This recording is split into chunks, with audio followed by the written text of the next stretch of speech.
Hello my friends, I hope you guys are doing well.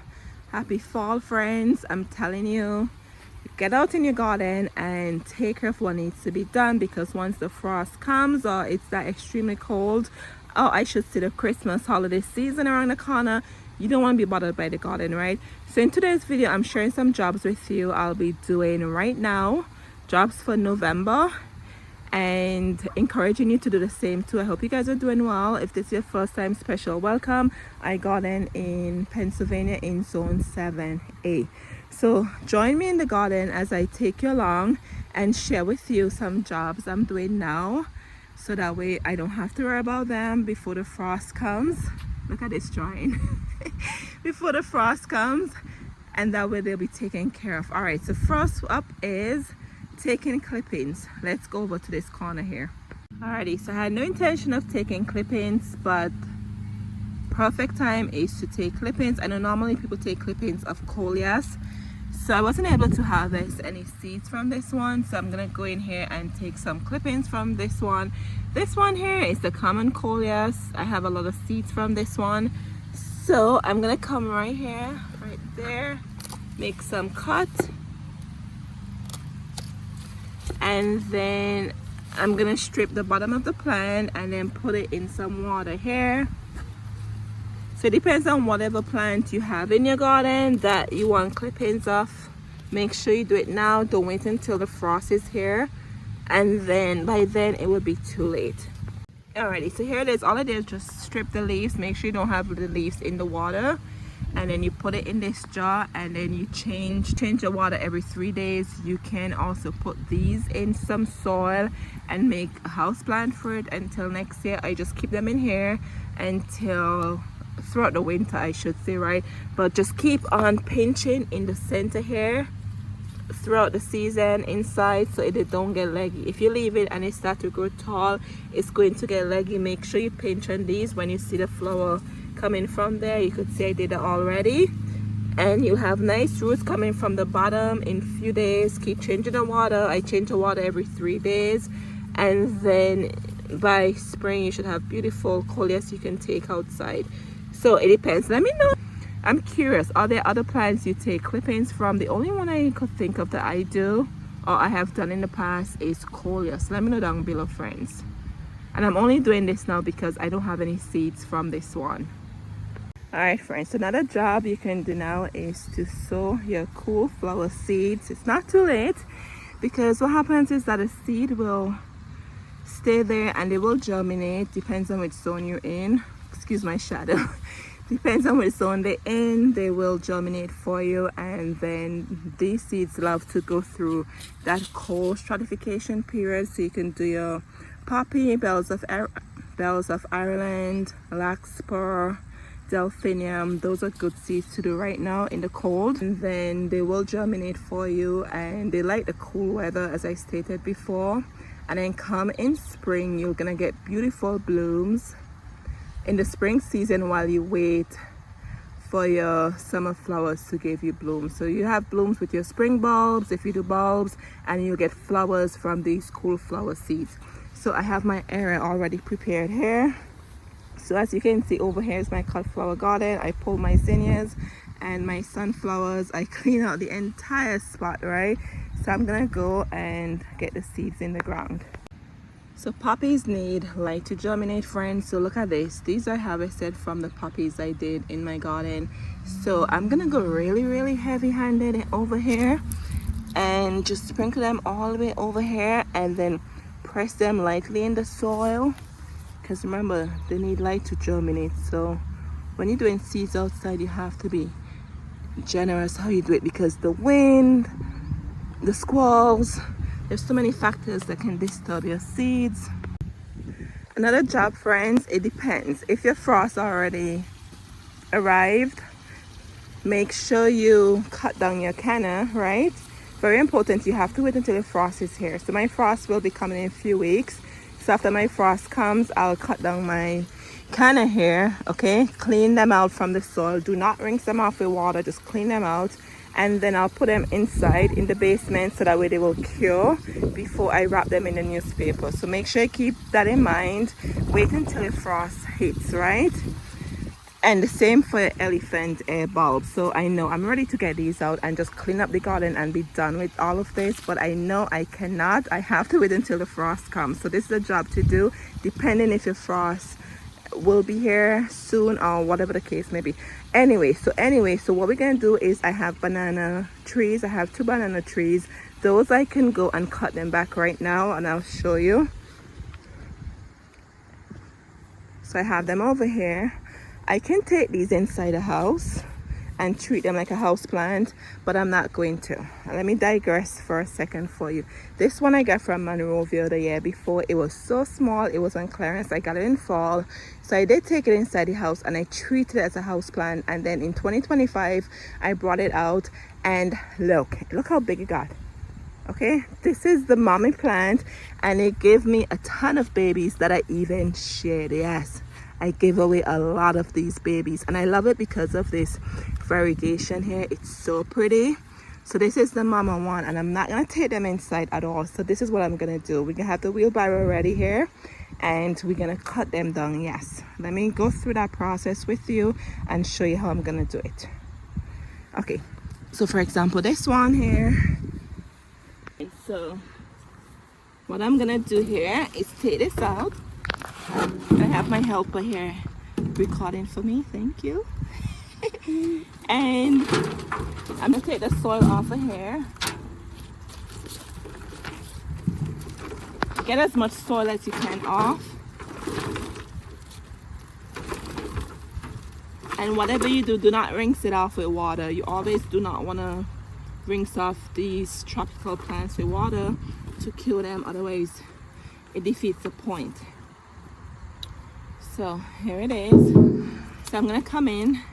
I should have a knife, but I don't have one. I'm gonna cut right here with my big scissors I have here, and I'm gonna cut here, one sharp cut. And then we're gonna take this inside the house. I'm gonna put this upside down like this to dry out inside the house, and then after it's cured, I'm just gonna wrap it with some newspaper and store it away. So unless you want to bring in the entire plant, go ahead, but I'm not gonna do that. And then this is just garbage.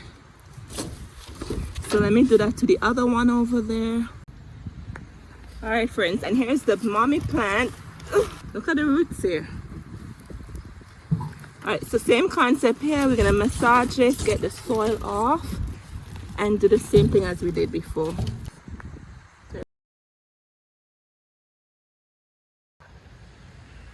Alright, it's the same concept. We're gonna go, I see about here. One nice clean cut. I feel bad doing that to the plant, friends, but I have to, because that's how I'm going to overwinter it inside. And here we have, see all these babies on this side here.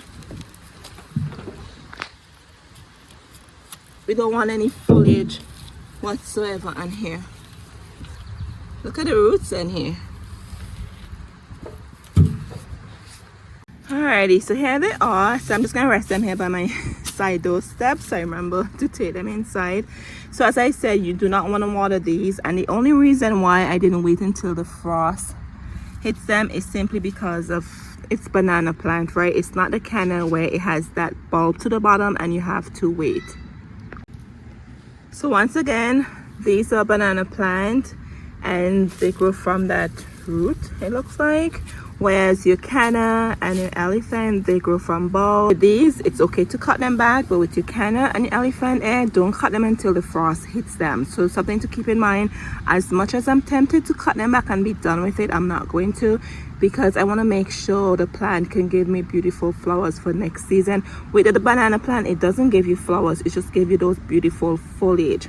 But come next year, friends, I'm definitely going to be planting this in the ground right by the pond where it was before, close to the house. If you plant it there, if it's planted close to the house, they're supposed to be good from, I think it's zone 8, that's why I cut it down. I'm in zone 7A. But if you plant it close to the house, I was told, because my sweet neighbor friend has up the road, plant it close to the house, and if you cut the leaves off, you just cover it like that and insulate it, they will come back for you. So this year I did not do that. So this next year I'm going to do that to make sure I don't have to go through this every year, and just put them right by the pond area. Anyway, so here they are. As I said, I'll take them inside and I'm gonna leave them like this somewhere. I have this basket from the dollar store here. I'm gonna leave them something like this, upside down, so the moisture can drain out, because remember, we're protecting the root. We don't want to leave it like this because the moisture is going to go to the root, and that's the whole point. We don't want it going down to the root. We want it to drain out where this is killed and this becomes hard and where this becomes dry. Right now it's wet and moist. We don't want that to happen, so we're gonna put it something like this inside and let it drain out, and then maybe it might take a couple of weeks, I would think.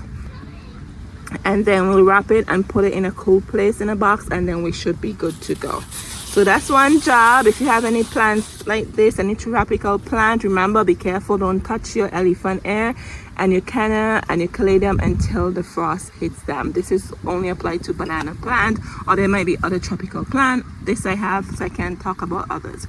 Anyway, let's move on to the next job.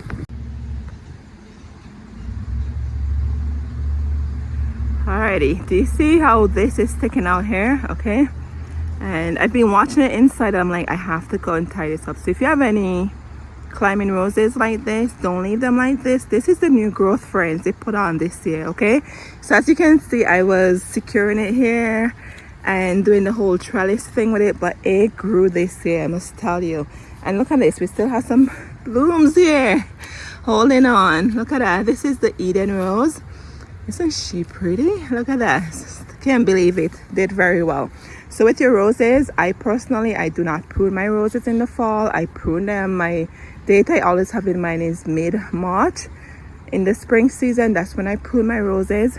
But if you have any roses looking like this sticking out, go ahead and attach it. Some people might say just give it a clip to the top. I'm not gonna do that. I'm gonna go, I have my string here, and I'm just gonna attach it in here to the trellis, and that's it. Because the reason why you don't want to do a harsh prune, a light pruning is okay, but if you do a harsh prune, and it's like, say for example, I come in here and I prune it all the way down here. Okay, it's cold now. What's gonna happen is that the frost is gonna go in the canes, right, and it can kill the rose. So don't do that. I was talking to my friend and she's like, my roses died on me. I'm like, how did you do it in the fall? She's like, I cut them back in the fall. I'm like, nope, that's why. You do not want to cut your rose back in the fall. Once again, we're gonna go and we're just gonna attach this long cane here onto the trellis, and then I'll take you over to the shrub roses and show you what I do with them at this point in the season. Alrighty, so I'm done securing it. See that? So this is just to prevent any breakage that might happen when it's like really cold and then you have like a gusty wind comes and it snap off your canes. That's the reason for this. So it is secure there. So if you have any canes like this, just make sure you have it secure. Don't go cut it down and be giving it a hard prune. Okay, let's go over to the shrub roses and I'll show you what I do with these. And at some point in your garden, you just leave the plants alone, right?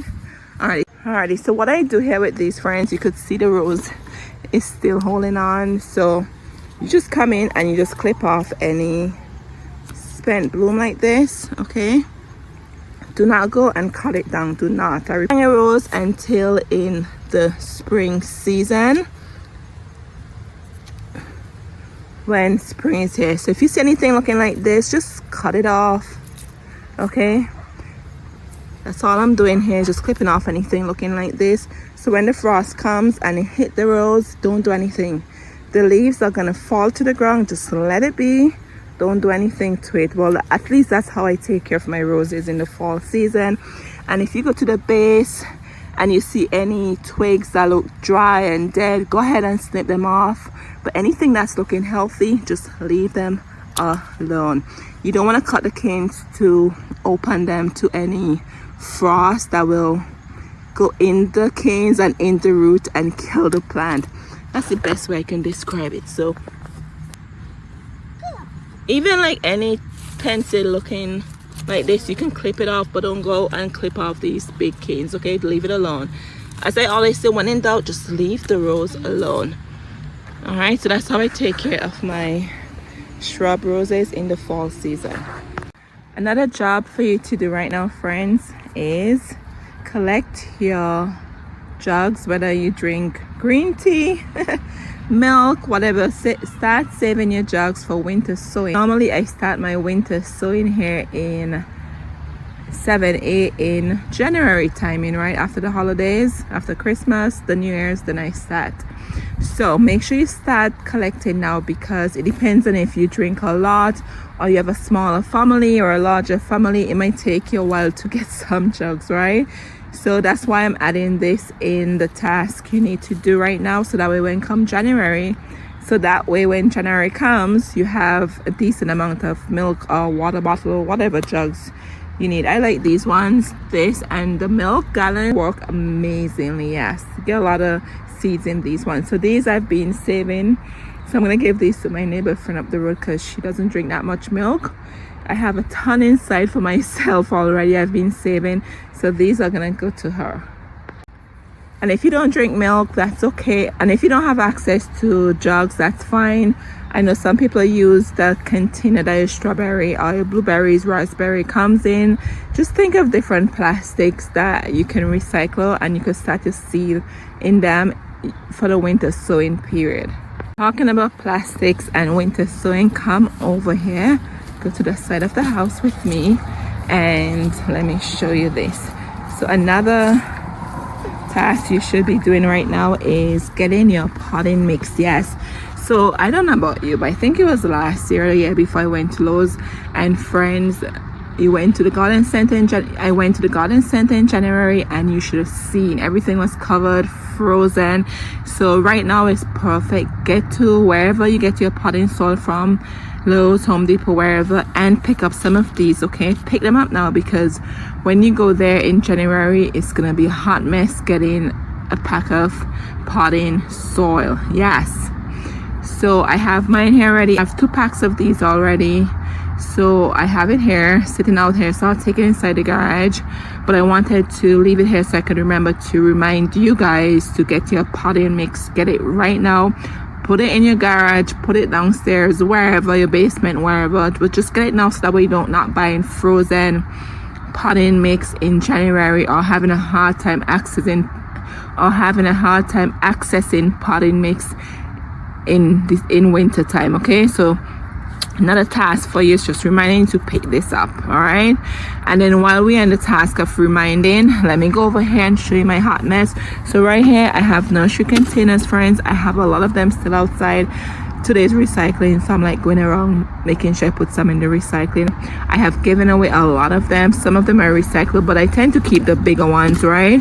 So if you have any of these lying around like I do here and over here, get rid of them. Clean up your garden space. This is like my junk area in the garden on this chair here. Clean it up. If you're gonna use any inside for starting seeds, make sure you wash them out. I did that already. I had a ton of these small little containers, smaller than these nursery ones. I rinsed them out already, and I took them inside because I'll be using them to pot up the seedlings in winter when we do the seeds from inside, right? So just a reminder, if you have anything like this outside, clean them up. If you're gonna reuse them for winter, wash them with some soap, clean them, and put them somewhere to air dry, so that way you have them for the winter season, right? So I'm gonna go through this pile I have here and put some to recycle. And then my sweet neighbor from up the road, she normally takes the bigger ones, but I'm telling you, I washed a lot of them. I have them inside, and I still have a lot more here I can just give away or get rid of. Just reminding you, okay? I know this come really fast and go, but if you have anything looking like this outside, just clean it up. All right, friends, I have a lot of jobs I can actually sit here and list off for you, but the last job I want to share with you is to check out your garden centers and see what you can find. Okay, so they have their shrubs, the entire garden center, 75% off. Okay, so I paid $2 and change for this boxwood. They have a lot of roses, nandinas, a lot of shrubs, friends. 75% off. Now is the time to hit up your garden centers and take advantage of the high discounted plants, because we're in November, right? So they were not looking to make a profit off of them. They just want to get rid of them, and they already have the shrubs in the red container for the holiday coming in, so they're trying to get rid of those. So this is something I'm going to stress to you guys. Check out your garden centers for shrubs where you can end up paying $2 and change, like this beautiful boxwood, right? And I want to add to this, friends, you may be saying to me, okay, I'm in zone 5, I had my first frost. I'm just assuming I'm in zone 7A, and my frost, still waiting for it. We had a light frost, but nothing to really talk about. So you might be saying, why would I pick up these? What am I going to do when I can't dig the ground? So if that's your case where you can't dig the ground, I'm going to share from my experience. So the last few years I've been picking up these at Lowe's for 75% off, and what I do, if it's at the point where I can't dig my ground, I just leave them to sit on my patio. Wherever you put them, don't put them in the grass, okay? Don't do that. Put them on a concrete surface. If you have stepping stone or you have a brick patio, put them on there. So that way when it rains and snows, the root of the plant won't be clogged, because if you leave it like this is all gonna freeze up with ice and snow, and you know what's gonna happen. So I leave it here where the snow and the water will go through on the concrete and it will melt, right? And leave them exposed to all the natural elements. Don't put them underneath a porch or anything like that. Just leave them exposed, and then come spring they will be fine. They will survive for you. I've done this with a lot of my boxwoods, for example. These I've done this with. These are probably maybe 2 years old, and I've shared with you guys before my moon garden. I'll take you down here. I shared with you before my moon garden, like all these boxwoods down here, friends, all of them. Look at this. These are from last year, and when I picked them up the ground was frozen, so I couldn't plant. So I literally just leave them on my patio, sit there, and then in spring I created this moon garden and I planted them. So it's a tradition I've been doing for the last few years. So if you have anything like this, if you find any plants like this at the garden center, that's just what you should do with them. If you cannot dig the ground or you don't know what to do with them yet, friends, I purchased a lot. I'm gonna make another video and share with you what I got, right, in another video. But just a side tip for you, my last job for November, check out your private nurseries and your local garden centers, big box stores, and see what you can find. They also have their bulbs. They have their bulbs and sale too. 50% off. I went to Lowe's, 50% off. If you get those bulbs, put them in the ground, okay? Same thing, if it's frozen, you can't put them in the ground, keep them. I normally would keep some in my unheated garage because they need to go through the cold period in order to give you bloom. So keep them in your house, keep them in a cold area in your garage, which is normally cold. If it's not heated, keep them there, and then you can plant them up in anytime when you notice you can dig the ground, plant them up. I've planted my bulbs before in February and get blooms for spring. Once you could dig the ground, put the bulbs in there, all right? Or if you can't, keep them in the unheated garage, as I said before, and then pot them up in planters for the spring season, early spring. But keep them in there because they need at least 12 weeks of the cold. Don't keep them in the house, keep them somewhere where it's cold. Again, unheated garage or a shed. If you have a shed, keep them in there to just make sure you protect them from any rodents. Alright, friends, just wanted to bring to you some jobs for November. I still have some work to get done in the garden, but I'm like, let me go around and show you what I do around this time of the season, and hopefully something I said in today's video can resonate with you. Let me know down in the comment box below, what do you do in your garden in November? Alright, friends, thank you guys so much for being here as always, and I hope you guys are doing well and you're getting ready for the holiday season. I'll see you guys in the next one now. Cheers.